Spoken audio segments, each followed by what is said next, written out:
Hello everyone, I'm Barry Hawk. I'm raced GNCCs for a long time, and at the end of 2010 I retired from full-time racing, and GNCC Racer Productions hired me to help set up the tracks and lay out the courses, and that's what I do now. I'm in charge of all the GNCC tracks. If they're good, I get pats on the back. If they're bad, I get punched in the back, I guess you could say. But I try, I work hard. I show up at the races normally on either Sunday or Monday. I show up at them and generally I ride around, set up check out the track on Monday, ride around, get an idea what I want to do, and then on Tuesday I'll maybe start throwing up some arrows. We call them spot arrows, just checking stuff out and see if everything's going to flow. One thing people don't realize is I have to tie in 7 different tracks whenever we have the races. We have the youth ATV, and then the 10 o'clock, the amateur ATV, and then the pro ATV, and then we have UTVs on Saturday after everything, or the Pee-wee or micros we have on Sunday if it's not a UTV round, and then, or Saturday, sorry. And then on Sunday we have the youth, the amateur, and then the pro races on Sunday. So every weekend I'm in charge of basically 7 races, and like I said, if it's good, then I get an attaboy, but if it's bad, hopefully it doesn't go bad. And actually I've been in this position for 3 years, and things, I think, for the most part went pretty smooth. Usually if we have any problems, it's due to weather.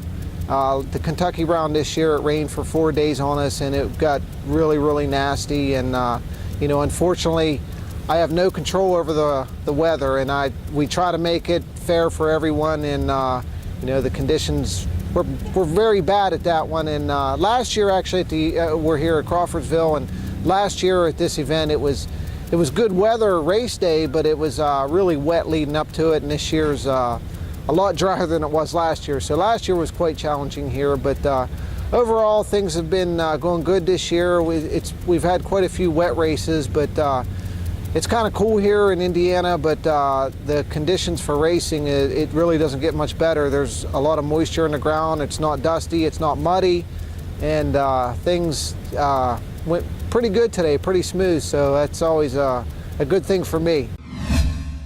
Generally, we try to, if we see a potential, and I guess myself racing for so long, I know where there may be a potential bottleneck, and occasionally it happens where I'm like, I can't believe a bottleneck happened there, but occasionally it happens. But if I see somewhere where there's going to be a potential bottleneck, what I do is I try to make alternate routes along, be somewhat to the right, to the left, whatever I can do to alleviate the problem, to let the guys go around so it doesn't happen. If it starts to happen, you know, 3 or 4 guys get stacked up, and then I always try to make sure there's a plan B in case plan A goes away. Man, if I wasn't doing this, I don't know. I mean, I've raced 21 years GNCCs. I think 19 years professionally if you go back to the ATV side, and then there was actually in 1998 and 1999 I raced pro ATV and pro bike. So for 2 years I was pro rider. So when I decided to retire racing, I really didn't know I had a lot of options, I guess I could say. You know, I mean, I'm not a lazy person. I don't want to sit on the couch and just kind of like take it easy. Oh, I'm retired, you know, I just take it easy.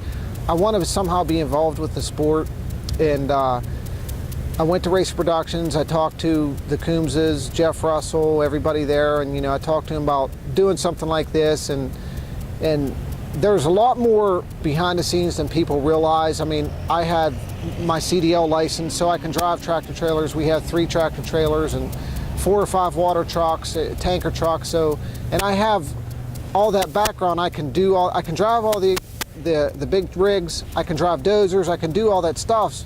Plus, I have knowledge of the track on the ATV side, on the bike side. Basically, every person that's been out on the track, I've been in their shoes, except for UTV racing.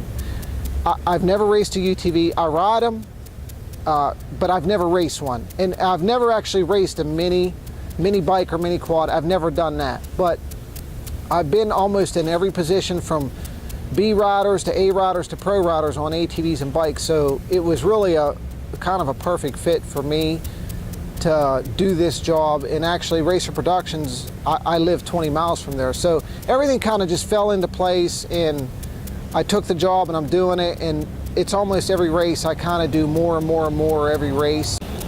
It's really hectic and crazy, but if I wasn't doing this, I can't see myself working at a desk job or doing, you know, something else. I mean, there's a lot of things I can do, but I've done this so long, it's kind of like I'll probably do it forever. Tough making it all happen, but it usually all comes together. Every day, like I said, I get there Monday, and every day we get a few more people show up to help, and by Friday afternoon, everybody's here, and it's usually Friday morning is when I'm really stressing out. It's like, man, there's so much to do. We got to do this, do that.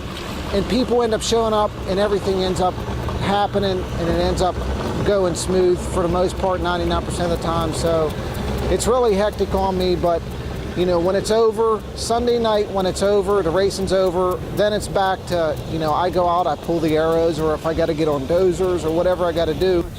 10 years ago, 15 years ago when I was young, I never thought I would ever say those words, that I don't feel like doing it, but I honestly don't. And I don't know why. It's not that I was burnt out on it. If I was burnt out on it, I wouldn't be doing this.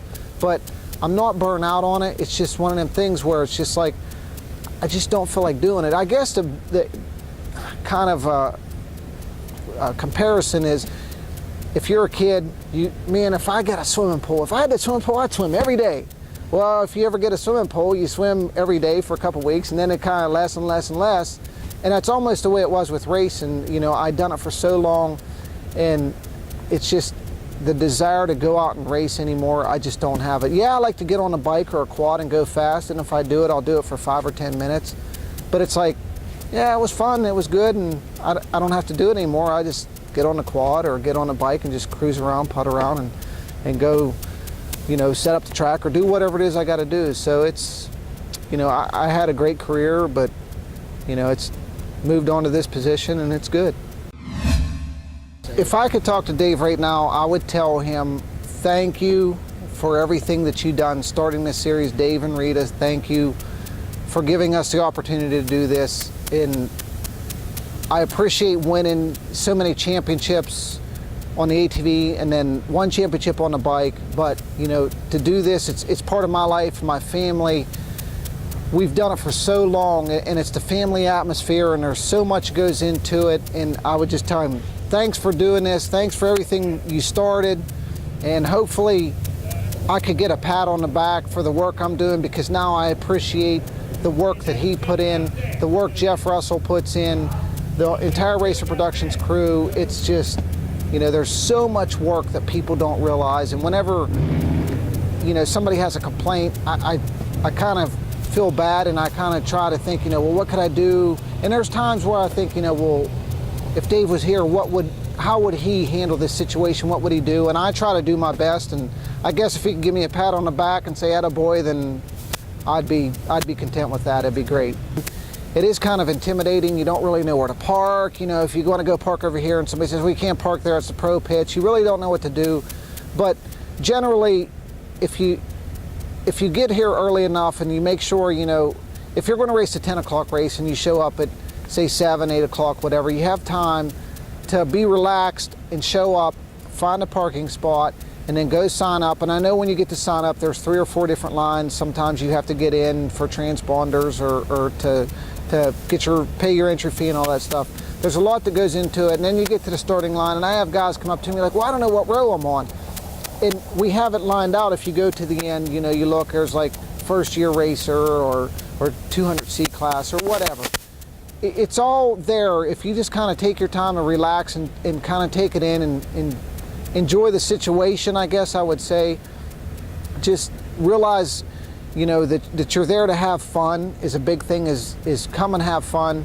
And, you know, I've been in situations where there's guys that I see out on the track and they're racing, and I'm like, well, those guys, you know, I can tell because I've been around so long, they don't really know what they're doing. And I think, well, it's almost like they should have rode around a little more or practiced a little more. But you know, they're out there to have fun, and that's part of my job, is to make it to where everybody can make it around the track. And if you can show up and make it around the track, then I think at the end of the day, give yourself a pat on the back, because, you know, it can be tough and grueling out there. But, you know, I guess the big thing is just for someone to show up in time, early enough to where they can just take it all in and relax, and then go to the line and then go race your quad or your bike and have fun, because that's what it's all about, is having fun. There's a few guys making some money at it, but that's if you're a beginner, that's a long way down the road. But hey, I was a beginner, and I remember looking back on it when I was 15, 16 years old, and I'd see the pro riders. I'm like, wow, man,